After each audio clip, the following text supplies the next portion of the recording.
मेरे तमाम मज़दूर भाइयों, जैसा कि आप सभी जानते हैं, आज 1 मई है और विश्व मज़दूर दिवस है।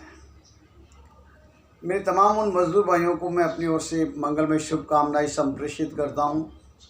अपनी ओर से वो इसलिए कि किसी वक्त, किसी ज़माने में, किसी दशक में मैं भी मिल मज़दूर हुआ करता था। महाराजा श्री उम्मेद मिल्स पाली में मैंने 10 वर्षों तक एज ए लेबर कार्य किया। मजदूरी का कार्य करते करते पढ़ाई भी जारी रखी और एक 10 साल का जो लंबा टेन्योर होता है उसमें कई अनुभव भी होते हैं, कई यादें भी होती है। तो सबसे पहले तो मैं मज़दूर भाइयों को मज़दूर दिवस की खूब खूब मंगलमय शुभकामनाएं देता हूँ, बधाई देता हूँ। ईमानदारी से काम करें, निरंतर निर्बाध गति के साथ में आगे बढ़ें, प्रोग्रेसिव आपका जीवन रहे, ऐसी मंगलमय शुभकामनाएं। तो एक मज़दूर के रूप में जो मुझे अनुभूति हुई वो घटनाक्रम मैं आपके बीच में शेयर करना चाहता हूँ। किस प्रकार से एक मज़दूर का जीवन होता है, किस प्रकार से उसको जिल्लतों का सामना करना पड़ता है, कई बार अपमान भी सहन करना पड़ता है। जब मैं मिल में काम करता था तो मुझे गीत गाने का शौक़ था। मशीन की तेज़ आवाज़ में गीत गाया करता था। बनियान पहना हुआ, निकन पहना हुआ मशीन पर काम करता था और गीत गाता था।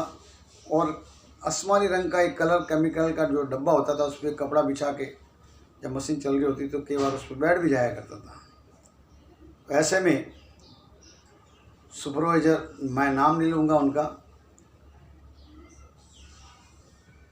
आकर के एक लात मारते थे और 2-4 गाली बोलते थे, साले यहाँ पर काम करने आते हो या बैठने आते हो। कान पकड़ता था, सब गलती होगी, आइंदा ध्यान रखूँगा। बात आई गई होगी, मैंने पढ़ाई की और पढ़ाई के बाद में मैं टीचर बन गया और इंग्लिश लिटरेचर में करने पर मुझे सेकंड ग्रेड भी जल्दी से मिल गया। कुछ वर्षों के बाद में वही सुपरवाइजर साहब एक बार मुझे मिले और मुझे कहा, पारस क्या कर रहा है? मैं कहा, साहब टीचर की नौकरी है मेरी। तो उन्होंने यूँ पूछ लिया कि तेरे को सैलरी कितनी मिलती है? मैंने कहा, साहब सैलरी आप क्यों पूछ रहे हो? सैलरी आप पूछोगे तो आपको दुख होगा।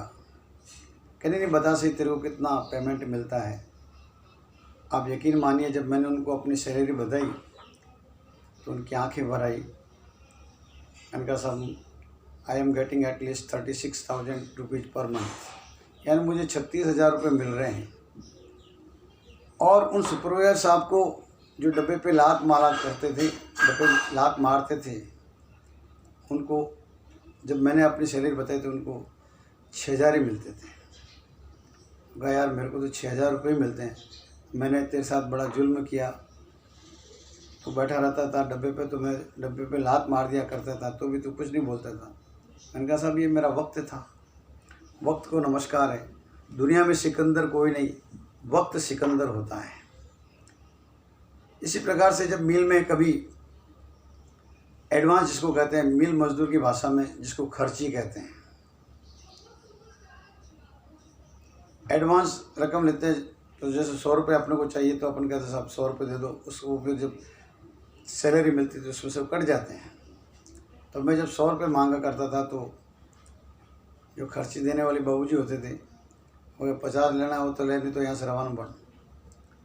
बड़ी मुश्किल से 50 रुपये मिलते थे 100 मांगने पर। और जब मैं साइन करने लगता था तो कहते थे, हाँ मेरे को मालूम है तू पढ़ा लिखा है, अंगूठा लगा। तो वो अंगूठा करवाते थे मेरे से और मुझको अंगूठा लगा करके अपना पेमेंट लेना पड़ता था। तो ये मिल मजदूर का दर्द है जो मैंने भोगा है।